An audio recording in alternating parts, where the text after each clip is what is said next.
আমি পরিচয় হালদার। আমি একটি কবিতা পাঠ করতে চলেছি। আমার বাবার লেখা বিধানচন্দ্র হালদার। কবিতার নাম জীবনতরী।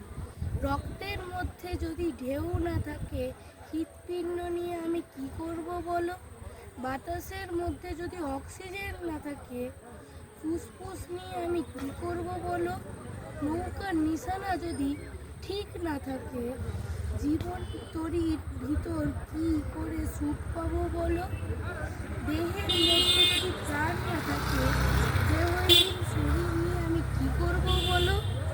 জীবনের মধ্যে যদি জীবন না থাকে, টাকার ডানায় আমার বেঁচে থেকে কি লাভ বলো? জীবনের মধ্যে যদি জীবন না থাকে, টাকার ডানায় আমার বেঁচে থেকে কি লাভ বলো? জীবনের মধ্যে যদি জীবন না থাকে, টাকার ডানায় আমার বেঁচে থেকে কি লাভ বলো? নমস্কার।